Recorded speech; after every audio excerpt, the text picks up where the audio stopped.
G'day everyone, welcome back to another video. So today I'm with my friend Oli behind the camera, and today we're going to be basically doing a fish vlog. So we're going to be picking up some fish to actually breed for future breeding projects, which is really fun. We're also going to be returning a type of fish that I'm keeping that I'm not really happy with. They're very aggressive and I'm trying to keep this tank behind me super peaceful. So what we're going to be returning today is the Emperor Tetras, the whole school, even though the male is the aggressive one. And then we could possibly get some more Cardinal Tetras, but basically I'm just going to Kobo Crane to get whatever I feel like, whatever I think I need, and some things for future projects, and we'll basically show everything we get afterwards. So basically what's going to happen now is we're going to net out the Emperor Tetras. I'm going to show you how I bag them up, although I'm not great at it at all, so I'll just show you how I do it to just get them to the fish store at least. And with that said, I guess let's try get out these Emperor Tetras and we'll go to the local fish store.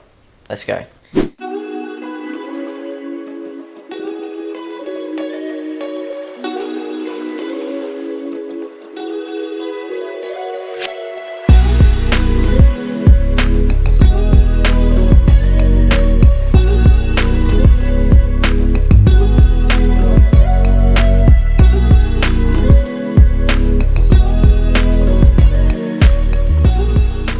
So now I'm going to show you how to basically bag them up. This is just a simple way if you're taking fish from one place to another and they're going straight into a tank. I would not use this method unless you're really good at it, because I'm honestly not that good. But basically what I do is take the bag, you want to get some air gathered in there, and you're going to close it from the top. Usually you want to go like pretty quick, and then just like that you want to start twisting the top.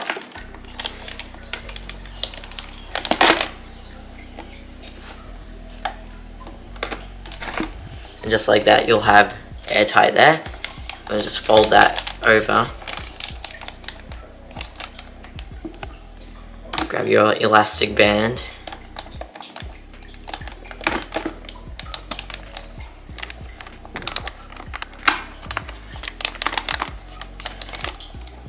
Add a second one. You just want to wrap it around basically, and that's good enough. And there you have a bag of fish. Now I probably didn't do it that well today. That's going to be plenty of oxygen in there for these 5 fish for the car drive there, and then they'll go straight into a tank, so that's fine. But usually people are better at this. It takes lots of practice. I haven't done it much, so that's why I'm not as good. But yeah, that's basically how you can get your fish from one place to another in a fish bag. Alright, so we're back from the fish store, and yes, we didn't film there, but we've got a lot to film here. So firstly, on top, at the very top, we've got Oli's new fish tank. So this is going to be his new rimless cube, where it's going to have some red cherry shrimp in here, and basically there's some aqua soil in here, some frozen baby brine shrimp, some live black worms, and a heater for him. And then it's going to be unfiltered. There's going to be like pearlweed and root floaters in there and stuff, but we're not really going to film setting that up. That's what he's going to do at home. This is just an empty styrofoam box. In here is where all the good stuff is. So, let's, I guess, take a look at what we've got.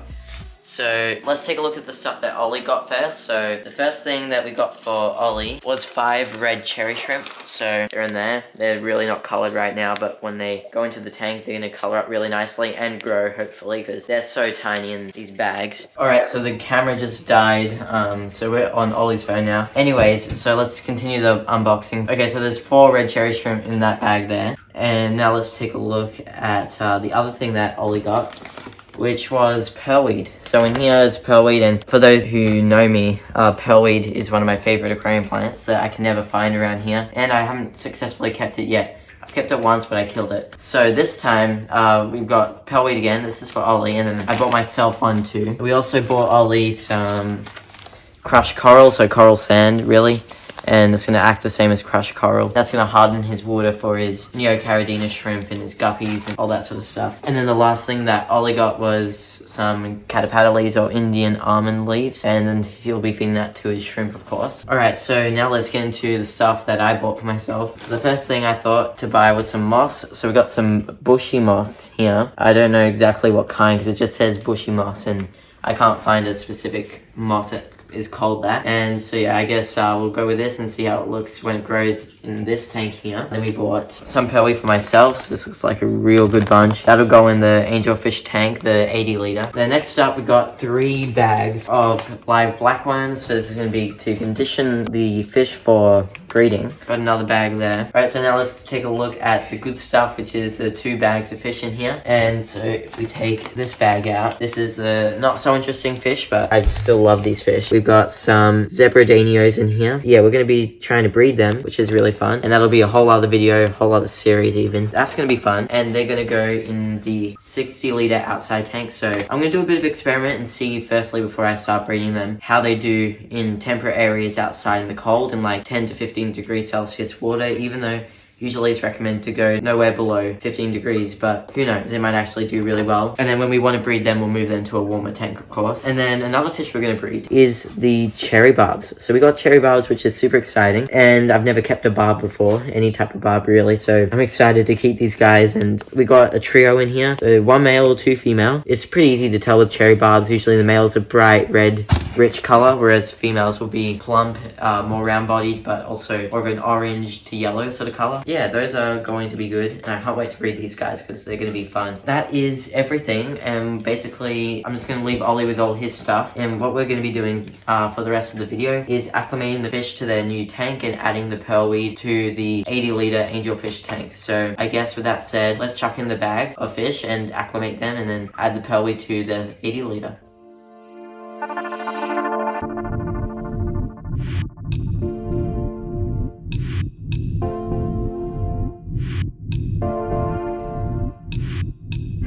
So we've got the bushy moss in here, and we're going to open it and add it to this tank. So actually I haven't really shown you this tank, which quickly I've added the white clay mountain minnows in here for conditioning, for breeding. They're going to be the most recent breeding project. They're to come in like only a couple of days, we'll start breeding them. I'm spoiling everything, but like, yeah, you'll expect a video soon. We're just going to add the moss in here, and we can use this for all the breeding projects we're going to do.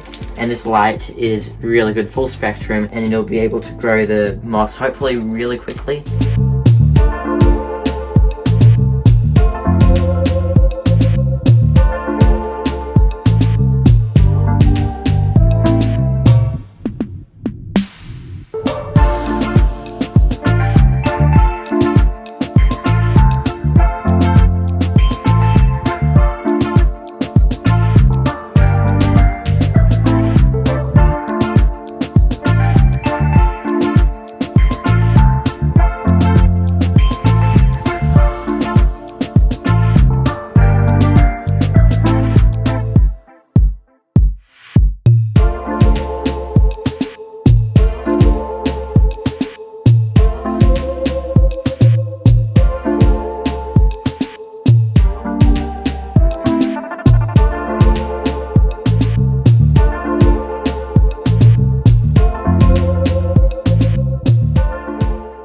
Alright, so we got the cherry barbs in here, and I just double checked their gender. We've 100% got a male and 2 female, which is a perfect ratio. And we're gonna open the bag, and I'm not going to actually like cut it, because then I can use this bag for future batches of fry.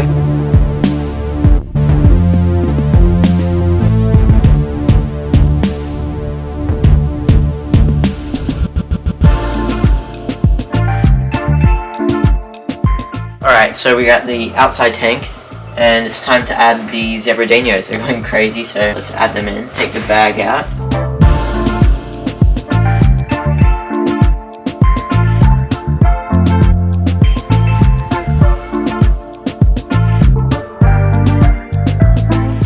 Okay, so I'm gonna grab a pipette.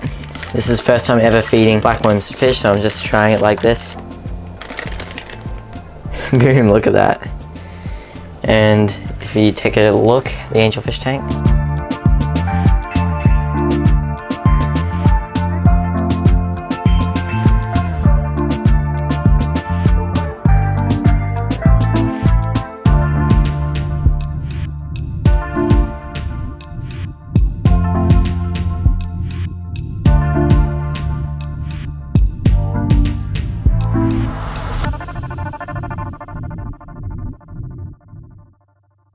Okay, so it's 5 days later, and I'm gonna give you an update on how the fish are going and the plants too.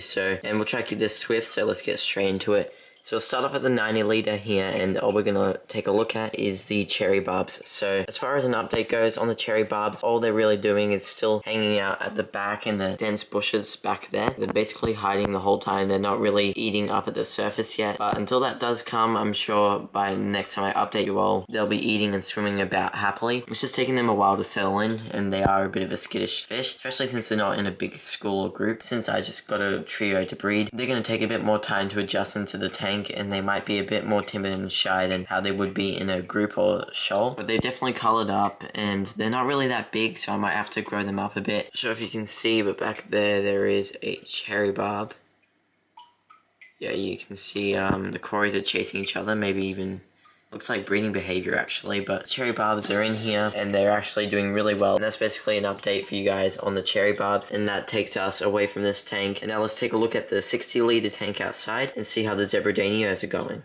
Okay, so we're at the 60 litre outside tank, and we're going to take a little look at the zebradanios in here. Now the white clouds aren't here, so it's pretty empty, but you can see the zebradanios are actually doing really well, which is great. So it looks like they can survive in that 10 to 15 degrees Celsius water, which is actually really cool to know. So you don't really need to have them with a heater outside unless it gets super cold in your area. But really that's all to show. There'll be a future breeding project for sure, but yeah, I just want to grow them out and keep them since I haven't kept them for so long. It's really hard with the lighting. Since it's about to be winter, I can't really get any good lighting in this tank, so that's probably the best I'm gonna get. This tank's doing great. The zebradanios are adjusting in pretty well, and let's move on to the other tanks. Alright, so now let's take a look at the 80 litre. Sorry, the water level's so low. That's because a recent project happened and I need to fill the tank back up. Haven't gotten around to that yet. We've got some amazing news in this tank, but before we do get into that, let's take a look at the pearlweed, and you can see it's actually not doing too bad. Now it's still adjusting to the tank, and I'm not expecting it to take off till another month or so, and once it does, it's going to grow like crazy, so I better get prepared. That plant's looking great and it's not dying off, melting or anything, so that's great to see. But let's get into the great news. So as you know, I have this pair of koi angelfish in this tank that I've been trying to breed for about 3 or 4 months. They've had so many spawns over the first 2 or 3 months, but for the last month and a half they haven't spawned once, and I'm really curious as to why. But I did feed them blackworms the other day and gave them a cool water change, and I think that's what triggered them to start breeding again, and a couple days ago we got another spawn. So I'm really excited about this spawn, as I've never actually raised up the fry successfully yet. I've been trying and trying, but I just haven't had the luck yet, and hopefully this is a lucky time, lucky 6th time or something. I literally just moved the wrigglers into a floating breeder box. Before I show you them, I just want to explain why I haven't had any success yet. Each time I face a new problem and I had to fix that and then do this new method, fix that, but then there was another problem. It's chaotic, and the 2 main times I lost my fry was probably because the first time was in a hang-on breeder box. I was just hanging off there and the flow was too strong. In fact, it was on the lowest, so that's why I don't really recommend hang-on breeder boxes for the first few stages of newborn free-swimming angelfish fry. And what happened was they were getting sucked out of the outtake, the outflow, which is where the water comes out, and they basically all got trapped in there and all died pretty quickly, and there was a lot of them in there in the first place, so we lost a lot due to that problem. And then I put them in a floating breeder box in the 20 litre tank, and because I didn't acclimate them, because they were, I don't know why I didn't acclimate them, they died.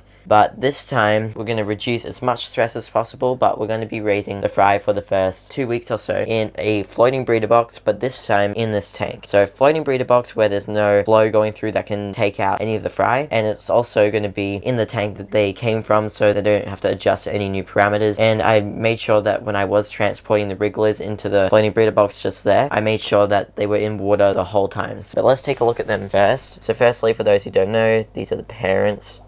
So these are my cousin's angelfish, and I pick them up, put them in this 20-gallon toll in hope to breed them. Yes, we've got many spawns out of them already, but hopefully this is the time. We actually have a really big batch, so it's hard to show, but there's a lot. There's probably at least, I'd say if we have success with this batch, no problems, I'd say we probably get a good 50 or 60 angelfish. And yeah, there's like clumps on the floor there, and just see all along that leaf there. It's crazy. So you can't really see on camera the actual numbers of angelfish fry in there, but there's a lot. And so I'm expecting them to start free swimming in the next next 2 days or so. For those who are wondering how am I going to raise the fry, may as well just say now. But basically what we're going to do is, if we do get success with this batch, like a couple fry might swim out of the floating breeder box, but that's fine. The angelfish parents are going to go, when this batch of fry are ready, we're going to remove the parents, give them back to my cousins, and then they're going to go into a 250 litre tank, and then the fry are going to go into this tank. It's 20 gallon toll. Once it's filled, of course, to about there, this is going to be plenty of room to grow out the 50 or 60 fry we're hoping to get. Yeah, that's going to be how we're going to raise angelfish fry, because I know a lot of you may know angelfish fry take a lot of room to grow, especially if you're having several batches at once, but we only are going to have one batch going, and that's going to make it a lot easier. And we have this whole 20 gallon toll here. This is going to be dedicated to the angelfish fry, and yeah, that's going to be super exciting. So I'm looking forward to trying to raise these fry up. We're going to finish off quickly.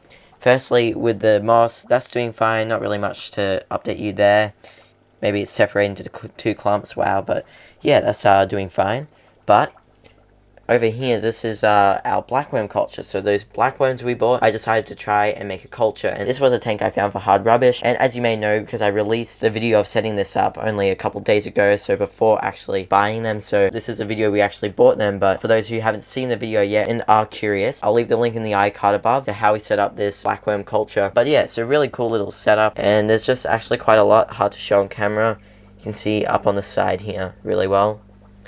No light in here, just a filter, some gravel and water. Really, that's all there is to it. If you're curious, check out the video, but that's going to wrap up the video here. Now, a bit of a long format video today. I hope you enjoyed. I thought it'd be fun to do a bit of a longer video and just cram lots of stuff into the one thing. This was only just a little bit of stuff that we are working on, so we got so much more. Thank you so much for watching, and I hope you enjoyed the vlog. And I'll keep you guys updated on those fry in videos too, so that's going to be lots of fun. And we have plenty of breeding projects happening. Those cherry barbs are going to be an awesome breeding project, and same with the Zebradanios at one point, and the white clouds that are in here. If you're interested, stay tuned for all that. Thank you so much for watching. Have an awesome day, guys, and I'll see you all in the next video.